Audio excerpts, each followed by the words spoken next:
Welcome to another session of Nadi Vedic astrology. I am your host Akashdeep Batra. आज जिस topic पे हम बात करें that is very very important for many people. हमारे देश से दूसरे देश में जाकर के बसना, सेटलमेंट इन अब्रॉड या फॉरेन ट्रेवल्स या टूरिज्म के लिए आप बाहर जाएंगे या परमानेंट सेटलमेंट है, आपको आईलेट्स क्लियर नहीं हो रहा और अगर आप बाहर जाना चाहते हो, परमानेंटली सेटलमेंट होना चाहते हो, आप लोगों को टेम्परेरी जो है वो टीआर नंबर नहीं मिल रहा, टेम्परेरी रेजिडेंट नंबर होता है, फिर पीआर होता है, परमानेंट रेजिडेंट नंबर नहीं मिलता।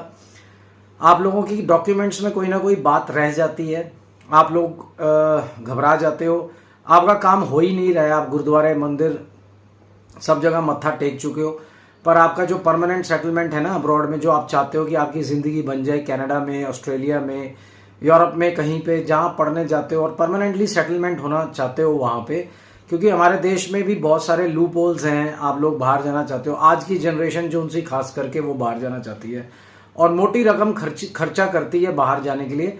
40-40 लाख खर्च कर देते हैं आप इलीगल वे से जाने के लिए, तब भी आप नहीं पहुंच पाते। उसके सारे कारण एस्ट्रोलॉजी के अंदर हैं और आज मैं आप लोगों को बताऊंगा कि अगर आपने फाइल लगानी है तो किसके नाम पे लगानी है, अपने नाम पे लगानी है या आपका एस्ट्रोलॉजिकली बाहर जाना संभव है या नहीं है। और अगर आप बाहर गए हो तो आपको पीआर वहां पे मिल जाएगी, आप वहां पे परमानेंट रेजिडेंट हो जाओगे कि नहीं हो जाओगे। ये बहुत प्राइम क्वेश्चन है जिसकी वजह से आप बहुत सारे पैसे खर्च करते हो। एक बार ऊपर लिखे नंबरों पे मुझसे बात करोगे, थोड़ी से पैसे खर्च करोगे, आपको ये क्वेश्चन का आंसर मिल जाएगा। अब मैं आपको डिफरेंस बताता हूं कि जो एस्ट्रोलॉजर पंडित हैं वो क्या देखते हैं और मैं नाड़ी कैलकुलेशन के अंदर जो मैथमेटिकल कैलकुलेशन है, और वो प्रॉपर एक कैलकुलेशन है जिसमें पूरी 99% एग्जैक्टली निकल के आ जाता है कि आप परमानेंट सेटलमेंट हो पाओगे या बैक टू मदरलैंड आ जाओगे। उनके सारे हाउसेज और उनके सारे कॉम्बिनेशन मैं डिस्कस करता हूँ। पहले मैं आपको बताता हूँ कि एस्ट्रोलॉजर्स क्या करते हैं और पंडित क्या करते हैं, उनके पास क्या रीजंस होते हैं जिससे वो आपको बोलते हैं कि आप बाहर चले जाओ, आप वहां सेटल हो जाओगे, ये दान कर दो, ये पूजा कर लो, ये खर्चा कर लो।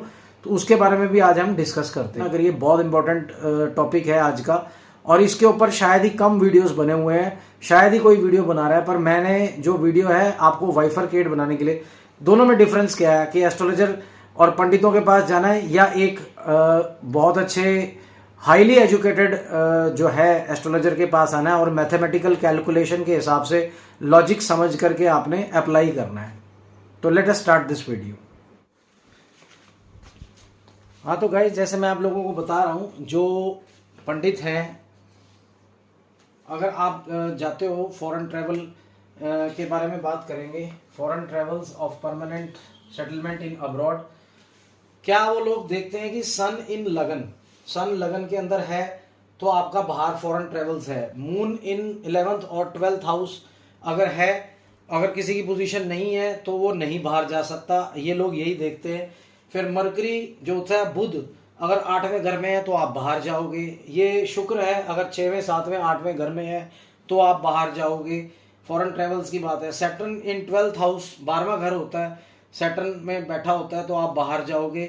6th लॉर्ड मतलब 6वें घर का जो लॉर्ड है वो अगर 12वें में चला जाए तो आप बाहर जाओगे। Jupiter in 4th 6th 8th 12th, ये प्लानिटरी पोजीशन के हिसाब से बताते हैं आप लोगों को कि आप लोग बाहर जाओगे। ये और भी बहुत सारी चीजें हैं इसके अंदर कि मून मूविंग प्लैनेट्स में होना चाहिए, मूविंग लॉर्ड में होना चाहिए, ये ऐसी और सारी बातें हैं जो कि एस्ट्रोलॉजर्स और पंडित जो से हैं वो ये चीजें देखते हैं। हालांकि ये सारी चीजें गलत है, इसके अंदर परमानेंट कोई कैलकुलेशन नहीं है, कुछ भी मैथमेटिकल कैलकुलेशन नहीं है।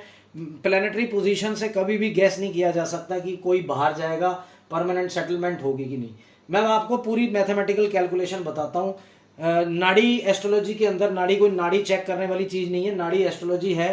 तो इसके अंदर मैं आप लोगों को बताता हूँ कि परमानेंट सेटलमेंट कौन होगा। आप ध्यान से देखिए, पूरा वीडियो देखिए, बहुत इंपॉर्टेंट है ये वीडियो, इसको पूरा देखिए आप, ताकि आपको समझ में आए नाड़ी की कैलकुलेशन क्या है, मैथमेटिकल कैलकुलेशन क्या है, बिल्कुल भी स्किप ना करना।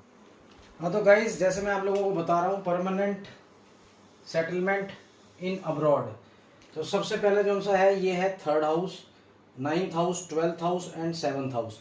अब 3rd हाउस है जो सा है वो अवे फ्रॉम होम है, शॉर्ट ट्रेवल्स के लिए होता है। 9th हाउस होता है long journeys, foreign travels.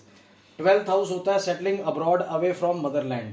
12th house जो सा होता है पूरे उसके अंदर। 7th हाउस होता है changing course of journey.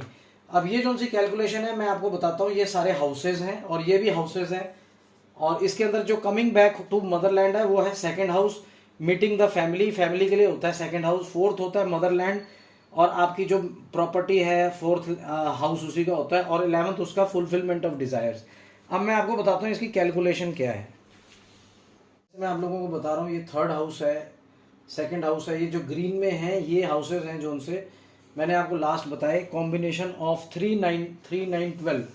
Third house short travels के लिए है, 9 लॉन्ग ट्रेवल्स के लिए, और 12th जो सा हाउस है वो है परमानेंटली सेटलमेंट इन अब्रॉड। अगर ये 3 9 12 डीबीए के अंदर, मतलब दशा भुक्ति अंतर, अगर सन की चल रही है, वीनस की, मून की या जुपिटर की अगर दशा चल रही है और उसमें 3 9 12 आ रहा है, तो ट्रैवल इन डेवलप्ड कंट्रीज और सेटलमेंट इन डेवलप्ड कंट्रीज भी होगा। डेवलप्ड कंट्रीज जैसे यूएसए, ऑस्ट्रेलिया, न्यूजीलैंड, कनाडा। और कॉम्बिनेशन ऑफ 3 9 12 इन डीबीए यानी dasha bhukti antar of Saturn, Rahu, Ketu, then travel in under developed country या settlement in under developed countries. फिर मैंने आपको 2 4 11 बताया, जो इनके 12वें घर हैं वही इनको अपोज करते हैं।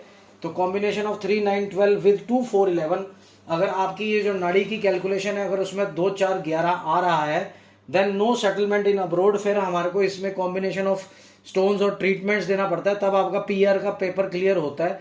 अगर इसमें 2 4 11 है, कॉम्बिनेशन में आ रहा है, जैसे मैं आपको अभी थोड़ी देर में दोबारा बताता हूँ कि कॉम्बिनेशन कैसे बनता है। जुपिटर की चल रही है या राहु की चल रही है या सन की चल रही है, वीनस की दशा पीरियड चल रही है या भुक्ति चल रही है या अंतरदशा चल रही है, और 3 9 12 प्योर आ रहा है। अगर परमानेंट सेटलमेंट चाहिए तो 3 9 12 परमानेंट आना चाहिए। अगर 4 11 कहीं पे भी आ रहा है या 4 10 भी आ रहा है, तो आपकी जो पीआर है उसके लिए बहुत प्रॉब्लम्स आएगी, डॉक्यूमेंट्स जो उनसे हैं सबमिट करने में प्रॉब्लम आएगी और आपको बहुत ज़्यादा प्रॉब्लम आ सकती है। ये जो मैंने आप लोगों को बताया है ये एक मैथमेटिकल कैलकुलेशन है। अब वो कैलकुलेशन कैसे होती है वो मैं आपको दिखाता हूँ कि परमानेंट सेटलमेंट और वो क्यों नहीं होते, आपके पेपर्स क्लियर होते, आपकी जो है डॉक्यूमेंट्स में कोई ना कोई प्रॉब्लम आ जाती है, आईलेट्स नहीं क्लियर होता, या आप इलीगल वे से चले जाते हो, वो क्यों जाते हो, वो इन सब कारणों की वजह से है। आपको मैं कैलकुलेशन बताता हूँ। अगर सन की है, जुपिटर की है, मून की है, ये जो अच्छे प्लैनेट्स हैं, मार्स की है, अगर इनकी दशा पीरियड में अगर आप बाहर जा रहे हो तो डेवलप्ड कंट्रीज में जाओगे। अगर 3 9 12 प्योर आ रहा है विदाउट 4 11 या 4 10, तो आपकी परमानेंट सेटलमेंट हो जाएगी, कोई पत्थर रतन या किसी भी ट्रीटमेंट की जरूरत नहीं है। पर अगर 3 9 12 के साथ 4 11 आ रहा है, बैक टू मदरलैंड वाले हाउसेज आ रहे हैं कैलकुलेशन में, तो फिर आपकी जो सेटलमेंट इन अब्रॉड है दुनिया की कोई ताकत नहीं कर सकती without this treatment of the stones. तो अगर आपको ये बात समझ में आती है, आप लाखों करोड़ों रुपए भी खर्च कर लो, आपकी सेटलमेंट नहीं हो पाएगी। जो भी लोग ये वीडियो देख रहे हैं जिनकी सेटलमेंट नहीं हो पा रही है, हजारों मंदिर गुरुद्वारों में आपने मत्थे टेक लिए तो नहीं हो पा रही है, तो नीचे ये नंबरों पे मुझसे बात कीजिए, मैं आप लोगों को बताता हूँ। अब मैं आपको थोड़ी सी इसकी कैलकुलेशन बताता हूँ, मैथमेटिकल कैलकुलेशन कैसे आती है नाड़ी की, जैसे हमें पता चलता है कि आपकी सेटलमेंट है जो उनसे उसमें प्रॉब्लम आएगी। अदरवाइज कईयों की सेटलमेंट में प्रॉब्लम नहीं आती, उसमें 4 11 12 नहीं होता है। मैं आपको बताता हूँ, मैं दिखाता हूँ आपको।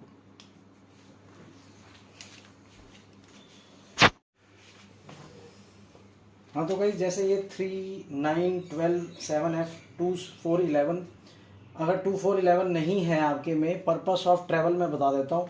स्टडीज़ के अगर जाना है तो 2 4 5 9 11, ये जो स्टडीज़ के हैं, हायर स्टडीज़ के ये सारे कॉम्बिनेशंस बनते हैं।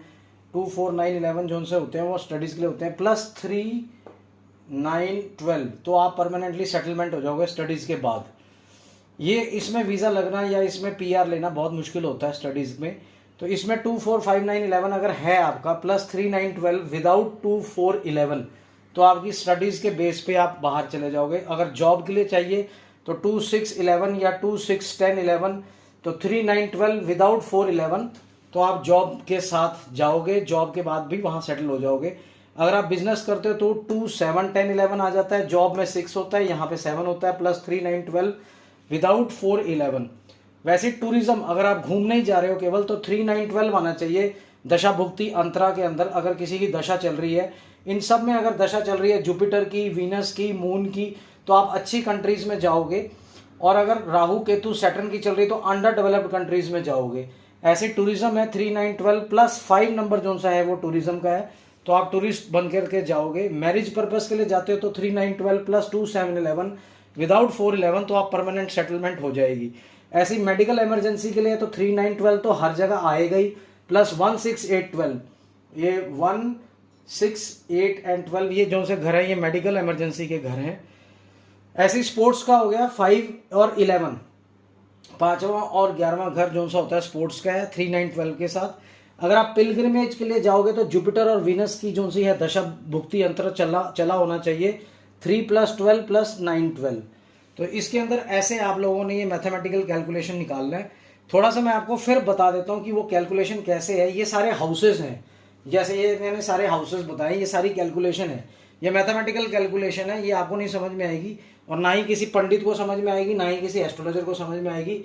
जिसने नाड़ी एस्ट्रोलॉजी को बहुत ही ज़्यादा कठिन सब्जेक्ट है ये, क्योंकि इसमें मैथमेटिकल कैलकुलेशन है, उसने किया तो उसी को समझ में आएगी।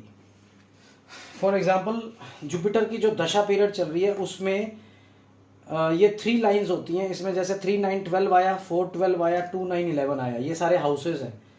तो ये जुपिटर जो सा है ना स्टडीज़ में इसको ये बाहर ले जाएगा। अगर 4 11 हो, यहाँ 4 11 है तो इसको ये बैक टू मदरलैंड ले आएगा। 4 11 है इसमें, तो 3 9 12 अगर प्योर हो, 4 11 ना हो, अगर मैं 4 को मिटा दूँ यहाँ पे तो ये परमानेंटली सेटलमेंट हो जाएगा।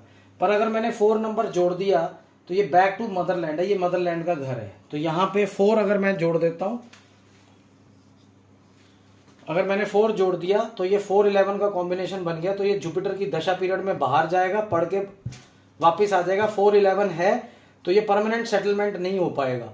और अगर मैं यहाँ से 4, अगर इसकी कैलकुलेशन में 4 नहीं आ रहा है तो ये सेटल हो जाएगा हमेशा के लिए बाहर। इसमें 3 9 12 है और पढ़ाई के भी सारे वो है। ऐसे ही वीनस की अगर अंतरदशा है 9 12 है, 4 11 है, अगर मैं ये 4 हटा दूँ और ये जुपिटर की दशा है और वीनस की अंतरदशा है तो ये बाहर सेटल हो जाएगा, पढ़ाई के लिए भी और जॉब के लिए भी, और ये सारी चीज़ के लिए ये कॉम्बिनेशन बहुत अच्छा है। तो जो ये कैलकुलेशन मैं आपको समझा रहा हूँ, जो मैंने ये सारे कॉम्बिनेशंस बनाए हैं, ये एक मैथमेटिकल कैलकुलेशन है। किसी भी पंडित के या किसी भी एस्ट्रोलॉजर के बस की बात नहीं है। वो कॉम्बिनेशन जो से है ना वो केवल उसकी प्लानिटरी पोजीशन से फॉरेन ट्रेवल्स को बताते हैं। मेरे पास एक बुक है वैदिक की, मैं आपको दिखाता हूँ। एस्ट्रोलॉजर्स हैं ये केवल फॉरेन ट्रेवल्स की जो सी, मेरे पास एक बुक है मैं दिखाता हूँ आपको। ये फॉरेन ट्रेवल्स हैं, फॉरेन ट्रेवल्स में ये सारे कॉम्बिनेशन दिए हुए हैं, अगर आप देख पा रहे हो इसके अंदर फॉरेन ट्रेवल्स के अंदर कॉम्बिनेशन है, सारे कॉम्बिनेशंस हैं। इसमें बस यही बोलते हैं कि sun in lagan, moon in 11th 12th, Mercury in 8th house, तो some combination of foreign travels. और lagnesh in 12th, 6th lord in 12th, lagnesh in 7th in movable sign, 10th lord in 9th in movable sign. ये combinations याद करने पड़ते हैं इन लोगों को, तब जाकर के वो आपकी गणना करते हैं, जो कि बिल्कुल गलत निकलती है। पर जो कैलकुलेशन मैंने आप लोगों को बताई है यहाँ पे जो मैंने कैलकुलेशन समझाई है वो बिल्कुल परफेक्ट कैलकुलेशन है। उसके हिसाब से आपका सेटलमेंट होगा कि नहीं होगा, ये मत सोचिए कि आपका सेटलमेंट नहीं होगा। सेटलमेंट 100% होगा। अगर आप इसको ध्यान से इसका ट्रीटमेंट कराएंगे, मुझसे आप गाइडलाइन लेंगे, तो आपका ये सेटलमेंट में ये जो 4 11 है बैक टू मदरलैंड, इसको हम रोक सकते हैं। तो इसकी मैं आपको श्योरिटी देता हूँ। तो जितने भी बच्चे हैं जो बाहर जाना चाहते हैं, सेटलमेंट नहीं हो पा रहा है उनका, जिनको PR नहीं मिल रही, डॉक्यूमेंट्स में प्रॉब्लम आ रही, तो एक बारी मुझसे कंसल्ट करें। कंसल्टेशन इतनी ज़्यादा नहीं है, पर जितने पैसे आप बर्बाद कर देते हो अपने दिमाग और ज़िद में, उससे बहुत कम है, बहुत कम है। जो एक एप्लीकेशन फॉर्म लगाते हो आप, एप्लीकेशन लगाने के लिए करते हो, उससे भी कम है। उसमें आपको गाइडलाइन मिल जाएगी मेरे बच्चों। अगर आप तड़प रहे हो बाहर जाने के लिए, PR नहीं मिल रहा, कुछ भी प्रॉब्लम आ रही है, तो मुझसे बात करता हूँ। आपको मेरा आज का वीडियो अच्छा लगा होगा, तो ऐसे ही किसी वीडियोस के साथ दोबारा मिलेंगे। तब तक के लिए ओम नमः शिवाय।